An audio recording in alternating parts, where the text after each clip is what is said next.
A lot of people think being smart means knowing more facts, reading more books, or remembering exactly when some historical event happened. But that kind of knowledge rarely changes your life. What really matters is a different kind of intelligence, the ability to think ahead, spot opportunities, and build your own path to success. It's about getting what you actually want out of life. So, in the next 7 minutes, I'm going to share 4 principles that will make you dangerously smart in the ways that truly matter. Let's get into it. Principle 1: turn overthinking into clarity. If you constantly replay situations in your head, imagine what could go wrong and get stuck in your own thoughts. Listen, overthinking is often a sign of an active mind. You're observant, you feel things deeply, and you notice details other people miss. The only problem is, your brain doesn't always know where to put all that energy, so it starts working against you. The first step to becoming genuinely smart is stopping anxious thoughts from running your life and learning to use them as a resource. Quick note: if you know that mental spiral, hit like right now. And tell me, in those moments, do you try to distract yourself or actually work through the thoughts? When your thoughts start flooding in, the natural impulse is to distract yourself, turn on music, scroll your phone, or call someone. But that habit usually does more harm than good. It trains your brain to avoid your thoughts instead of dealing with them. You're not solving anything, you're just stuffing it down. And the longer you avoid your thoughts, the louder and more chaotic they get. So next time, don't fight it, and don't rush to distract yourself. Just sit with your thoughts and let them play out. Most of the time, one of two things happens. Either you realize what you were worried about isn't actually that important, and you let it go. Or you get clarity. Real solutions show up and strong ideas come through. Either way, you win. Learning to sit with your thoughts trains you to think clearly and independently, so don't treat overthinking like a curse. It's a gift. It only feels heavy until you learn how to use it. Principle 2: argue with yourself. If you want to be truly sharp, you need to challenge your own thinking before anyone else does. Here's why. When people sense confidence in a woman, a lot of them try to cut it down. And one of the easiest ways is to make you question your intelligence. They'll interrupt you, correct you over small things, ask little pointed questions, just to make you feel unsure, like you don't know what you're talking about. So stay one step ahead. Before anyone else doubts you, you need to doubt yourself, on purpose and honestly. Take your thoughts, your opinions, your decisions, and pressure test them. For example, say you want to start a business.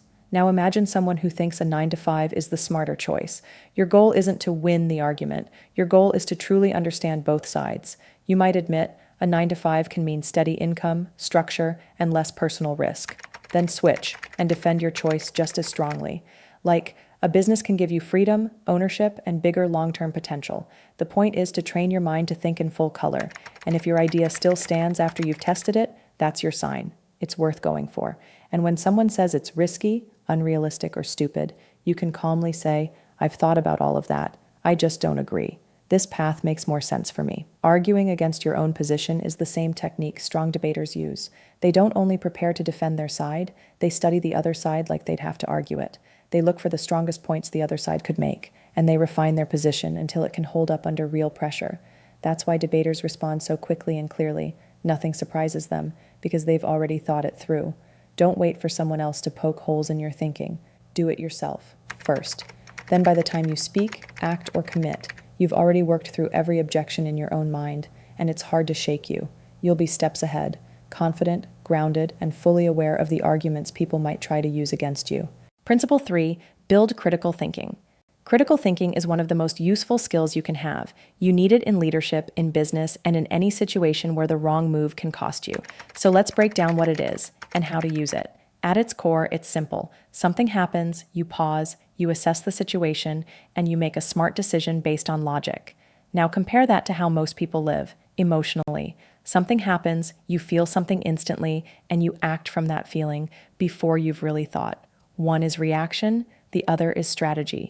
And in the long run, strategy almost always wins.